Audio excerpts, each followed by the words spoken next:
2019년 화재로 문을 닫았던 프랑스 파리 노트르담 대성당이 올 12월 다시 대중에 개방될 전망입니다. 최근 현장에 방문한 에마뉘엘 마크롱 프랑스 대통령은 성당 개방 일정과 함께 프란치스코 교황 초청 계획을 밝혔습니다. 그리스도인의 일치를 간구하는 일치주간 연속 기획보도를 준비했습니다. 오늘은 그 첫 순서로 천주교와 개신교가 왜 분리됐고 개신교 안에는 왜 많은 종파들이 있는지 자세히 알아봅니다. 가톨릭 법조회가 서울 반포 사동성당에서 신년 미사를 봉헌했습니다. 미사를 주례한 정순택 대주교는 가톨릭 법조인들에게 하느님께 받은 은총과 사랑으로 직무를 수행해 나가길 기도한다고 말했습니다.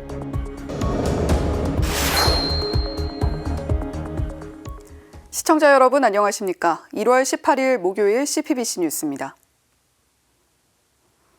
2019년 불길에 휩싸였던 프랑스 파리 노트르담 대성당. 올해 안에 다시 원래 모습을 되찾을 것으로 보입니다. 최근 첨탑이 다시 세워졌고 지붕 골조도 완성됐는데요. 마크롱 대통령은 12월 8일 대중에게 다시 개방할 것이라며 프란치스코 교황을 초청했습니다. 맹현균 기자가 전해드립니다. 2019년 4월 프랑스 파리 노트르담 대성당의 지붕과 첨탑이 불길에 휩싸였습니다. 파리 시민은 물론 전 세계가 충격에 빠졌습니다. 에마뉘엘 마크롱 대통령은 올해 4월까지 복원하겠다는 계획을 세웠습니다. 하지만 코로나19 확산과 환경 문제 등으로 계획은 미뤄졌습니다. 격렬한 논쟁을 거쳐 최대한 원래 모습을 복원하는 것으로 결정됐습니다. 2021년이 돼서야 본격적인 복원이 시작됐고 무너졌던 첨탑이 모습을 드러냈습니다. 그동안 목수부터 조각가, 도금공, 유리 전문가, 오르간 전문가 등 다양한 분야의 장인들이 복원을 위해 구슬땀을 흘렸습니다. 그리고 최근 첨탑에 황금 수탁이 놓였습니다. 황금 수탁 안에는 복원 작업에 참여한 2천여 명의 이름이 담긴 문서가 들어있습니다. 이어 지난 12일 지붕의 골조가 완성됐습니다. 프랑스 전통에 따라 나이가 가장 어린 목수가 지붕 꼭대기에 꽃다발을 놓았습니다. 성당 복원의 마지막 이정표라는 반응이 나옵니다. Ne pas les remercier et nous les mettons à l'honneur. Les reliques, c'est toujours le signe que dans un corps humain, la foi a été vécue.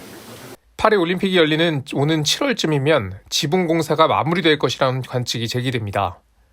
최근 복원 현장을 방문한 마크롱 대통령은 12월 8일 대중에게 다시 개방할 것이라고 밝혔습니다. 파리 올림픽을 맞아 문을 열겠다는 계획은 어려워 보이지만 적어도 겉모습은 예전으로 돌아갈 수 있을 것으로 보입니다. 그리고 마크롱 대통령은 역사적인 현장에 프란치스코 교황을 초청했습니다.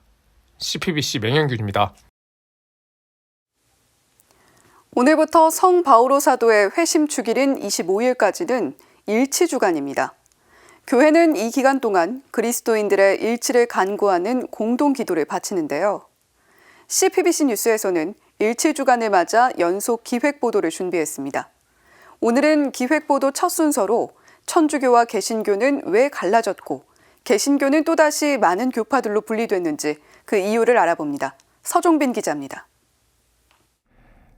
천주교와 개신교는 16세기 마르틴 루터의 종교개혁 이래 성경과 교리에 대한 해석 차이로 서로 다른 길을 걷고 있습니다. 15세기 말 유럽 사회는 세상 종말에 대한 불안감이 가득해 구원에 대한 갈망이 절실했습니다.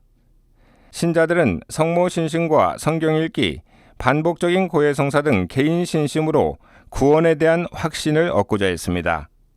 그러나 교회의 세속화가 깊어지면서 비판과 쇄신의 목소리는 이어졌고 그 결과 신비주의 영성이 나타났습니다.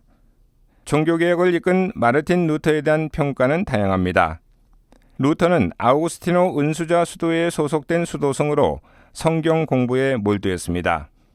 그는 당시 주교와 교황이 복음의 정신에서 멀어졌다고 판단하고 교회에 대해 비판적이었습니다. 루터는 의로운 이는 믿음으로 살 것이다 라는 로마서의 말씀에 깊은 감명을 받았습니다. 그 결과 구원의 체험은 개인의 공로나 선행이 아니라 오직 성경에 대한 믿음만으로 가능하다고 봤습니다.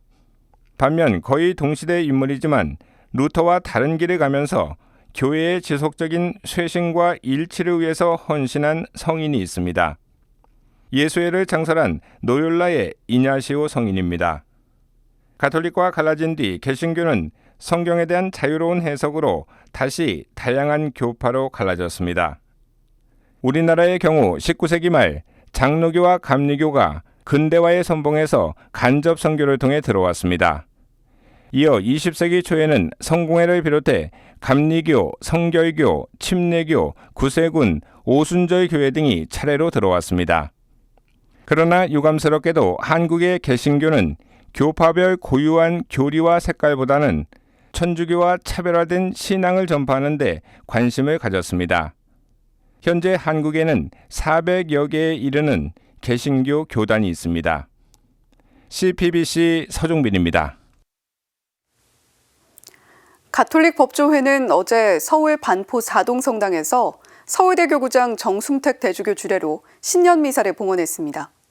정 대주교는 하느님의 자녀로서 받은 은총과 사랑 속에서 직무를 수행해달라고 당부했습니다. 보도에 김영규 기자입니다. 정순택 대주교는 미사 강론에서 우리는 하느님의 자녀라고 강조했습니다. 그러면서 하느님께서는 법조문에 앞서 법정신을 바라보도록 초대하신다고 말했습니다. 분명한 것은 이 AI 기술은, 인공지능은 하느님의 자녀가 아니라는 것입니다. 반면에 우리 가톨릭 법조인은 말하자면 하느님의 자녀입니다.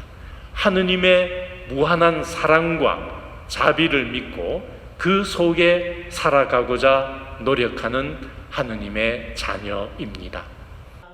정 대주교는 따라서 우리 사회 안에서 가톨릭 법조인의 책임과 역할이 막중하다고 역설했습니다. 여러분들이 그 역할을 수행하실 때 예수님의 그 사랑과 자비를 그 기준으로 항상 떠올려 보시기 바랍니다. 이 법조문의 잣구에 갇혀 계시지 마시고 하느님의 자녀로서 받은 고유한 은총과 사랑 속에서 여러분의 직무를 수행해 나가시길 기도합니다. 미사 후 정 대주교는 최근 하느님의 부르심을 받은 회원들에게 묵주를 선물하며 축하를 건넸습니다. 봉욱 가톨릭 법조 회장은 정 대주교의 말씀을 잘 새겨 하느님께서 보시기에 부끄럽지 않은 자녀로 살겠다고 밝혔습니다. 참 복잡하게 변화하는 세상에 마음의 중심이 될 수 있는 큰 가르침을 주셨다고 생각합니다. 오늘 신년 미사에서 대주교님께서 주신 말씀과 또 신자분들의 기도를 통해서 올 한 해도 법조인으로서 하느님께서 보시기에 부끄럽지 않은 자녀로 살 수 있도록 마음을 다잡아야 되겠다라는 각오를 해봤습니다. 감사합니다. CPBC 김영규입니다. 조셔너 성가라고 들어보셨는지요? 우리나라 최초의 가톨릭 교회 공식 성가집이면서 현존하는 가장 오래된 한국어 성가집인데요. 올해로 발행 100주년을 맞았습니다. 윤하정 기자가 소개합니다. 구유에 누워 계시니, 글로리아 높으신 이의 탄생, 오늘 아기 예수, 경사롭다. 주님 성탄 대축일 전야부터 주님 세례 축일까지 미사 때마다 즐겨 찬송했던 성가들입니다. 이들 곡은 우리나라에 소개된 지 올해로 꼭 100년이 됐습니다. 지난 1924년 8월 미텔주교의 감수로 당시 서울교구에서 출판한 성가집 조선어 성가에 실린 곡들입니다. 모두 프랑스 성가에서 같거나 비슷한 선율을 찾을 수 있습니다. 조선어 성가는 현존하는 최초의 한국어 성가집으로 모두 68곡이 수록되어 있습니다. 대다수 곡이 4분의 3박자, 8분의 6박자로 선율이 감미롭고 부드러운 프랑스 성가의 특성을 띱니다. 당시 서울대교구에서 사목하던 파리 외방종교의 선교사들의 영향을 받았기 때문입니다. 그런가 하면 순환기약 다다르니처럼 우리 전통의 천주가사에서 영향을 받은 사사조의 곡도 확인할 수 있습니다. 오선학보의 현대식 기보법으로 구성된 조선어 성가의 모든 가사는 한글입니다. 제목 옆에 괄호 안에는 전래 시기나 용도가 적혀 있습니다. 성가 목록이 맨 뒤에 실려 있는데 제목을 가나다 순으로 정리하고 페이지 번호도 기재했습니다. 이러한 방식은 이후 출간되는 다른 성가집에도 영향을 미쳤습니다. 현재 우리가 사용하는 500여 곡이 실린 가톨릭 성가에는 100년 전 조선어 성가에 실린 68곡 가운데 절반에 가까운 29곡이 수록되어 있습니다. CPBC 윤하정입니다. 오는 4월 총선을 앞두고 여야가 경쟁적으로 공약을 발표하고 있습니다. 오늘의 화두는 저출산이었는데요. 출산 자녀 수에 따라 면적을 달리한 주택을 공공임대 방식으로 제공한다거나 관련 부처를 설립하고 육아휴직 급여 상한액 인상, 엄마뿐 아니라 아빠의 출산 유급 휴가까지 의무화하는 등 여야를 막론하고 다양한 공약이 쏟아졌습니다. 그렇다면 결혼 정년기의 미혼 남녀의 인식은 어떨까요? 결혼정보회사 듀오가 25세에서 39세 미혼 남녀 1,000명을 대상으로 조사한 결과에 따르면 출산에 있어 가장 우려되는 것은 1위가 양육비용, 2위는 올바른 양육에 대한 두려움이었습니다. 성별에 따라 연소득에 따라서도 양육비용이 가장 걱정된다는 답변은 변함이 없었는데요. 아이를 낳고 키우는 것마저 금액으로 환산되고 있는 안타까움은 일단 미뤄두겠습니다. 진짜 문제는 우리 사회가 이를 손가락질할 수 없이 흘러가고 있다는 것 아닐까요? 저출산이 뜨거운 감자가 된 게 결코 반가울 일은 아닙니다만 이참에 정치권이 저출산 문제를 단순 표심 잡기용이 아니라 10년, 20년이 지나도 좋은 공약으로 평가받기 위한 선의의 경쟁을 펼쳐주길, 아이를 양육한다는 것이 돈으로 치환되는 사회가 아닌 출산과 양육의 올바른 생태계를 건설해 주기를 소망해 봅니다. 이상으로 CPBC 뉴스를 마칩니다. 고맙습니다.